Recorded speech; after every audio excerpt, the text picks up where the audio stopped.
Welcome to lifestyle junction. ये दूसरा series है सीडी पेंटिंग का और इसमें भी सेम हम उसी तरह एक्रेलिक कलर यूज कर रहे हैं। गीले पेंट्स में ब्रश चलाकर स्ट्रोक्स लगाकर और उन्हें मर्ज कर रहे हैं अलग अलग कलर को एक साथ, और इस तरह मर्जिंग से एक बहुत ही प्यारा इफेक्ट आएगा, एक एस्थेटिक इफेक्ट आएगा। फिलहाल कहानी चालू करें। तो एक गांव में रीमा और रोहन नाम के दो भाई बहन रहते थे। रोहन हमेशा शॉर्टकट्स ढूंढता था, जल्दी जल्दी काम खत्म करना उसकी आदत थी। दूसरी तरफ रीमा को चीजों का ध्यान रखना, हर काम को सही तरीके से करना, ये उसे बहुत पसंद था। दोनों का एक प्यारा सा बगीचा था जिसे उसके दादाजी ने तैयार किया था।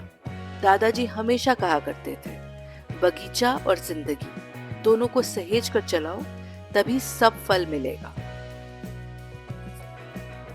एक दिन दादाजी ने बच्चों से कहा, बगीचे के देखभाल के लिए तुम दोनों की जिम्मेदारी बांटनी होगी, लेकिन तुम्हें रोज इसे सींचना और साफ रखने का वादा करना होगा। रीमा ने सोचा, मैं रोज प्यार से पौधों को पानी दूंगी और देखभाल करूंगी। वहीं रोहन के मन में ये आया कि पानी भी रोज डालने की क्या जरूरत है, मैं एक बार में ही ढेर सारा पानी डाल दूं। पहले कुछ दिनों तक दोनों ने अपने अपने हिस्से का काम किया। रीमा रोज सुबह उठकर बगीचे में पानी देती, घास छांटती और पौधों से बातें करती।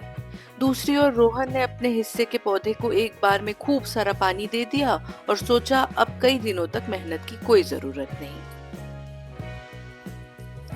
वैसे गांव के स्कूल के लिए दो रास्ते थे, एक सीधा लंबा रास्ता और दूसरा छोटा पर कच्चा और उबड़ खाबड़ रास्ता। रोहन हमेशा जल्दी पहुंचने के चक्कर में कच्चे रास्ते से जाता था। रीमा लंबा रास्ता चुनती थी, लेकिन वहां पेड़ पौधे और खेतों को निहारते हुए चलती थी। एक दिन भारी बारिश हुई, कच्चा रास्ता कीचड़ से भर गया और रोहन उसमें फंस गया। उसने जूते कीचड़ में धंस गए और वो गुस्से से बड़बड़ाते हुए मुश्किल से घर पहुंचा। उधर रीमा आराम से पक्के रास्ते पर आई और रास्ते में पक्षियों की चहचहाट का आनंद भी लिया। इन सब के बीच में कुछ ही हफ्तों में रोहन के हिस्से के पौधे सूखने लगे, क्योंकि एक ही बार में दिए पानी का फायदा नहीं हुआ। वहीं रीमा के हिस्से के पौधे हरे भरे और फूलों से लदे रहने लगे। रोहन परेशान हो गया और बोला, ये कैसे हो गया, मैंने तो ढेर सारा पानी डाला था। दादाजी मुस्कुराए और बोले, बेटा, जैसे कच्चे रास्ते से चलना तुम्हें मुश्किल में डाल सकता है, वैसे ही शॉर्टकट से बगीचे का ख्याल नहीं रखा जा सकता।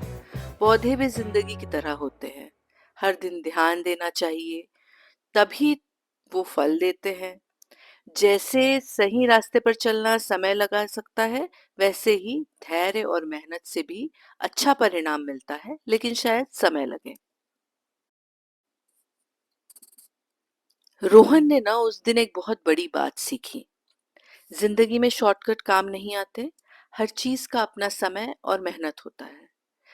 उसने भी अब बगीचे का ध्यान रखने का वादा किया और समझा कि सही रास्तों और धैर्य से चलने से असली सुख मिलता है।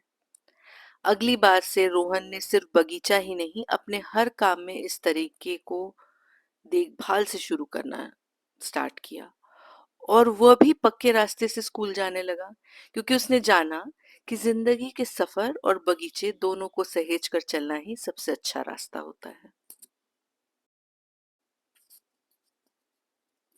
True growth, like a well tended garden, requires patience, consistency, and care. In life, shortcuts may seem tempting, but it's the steady path that leads to lasting success and fulfillment. I hope you enjoyed the process and the way I am presenting it. अगर आपको मेरी stories अच्छी लग रही हैं, मेरी paintings अच्छी लग रही हैं, तो मुझे ज़रूर बताइएगा। नहीं अच्छी लग रही हैं तो भी बताइएगा। कुछ चेंज चाहते हैं, कुछ नया देखना चाहते हैं तो भी बताइएगा।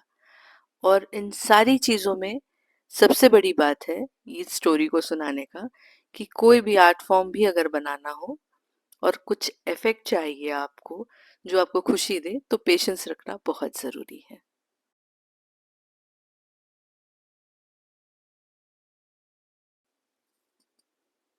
Do take good care of yourself and please don't forget to like, comment, share and subscribe. Bye bye.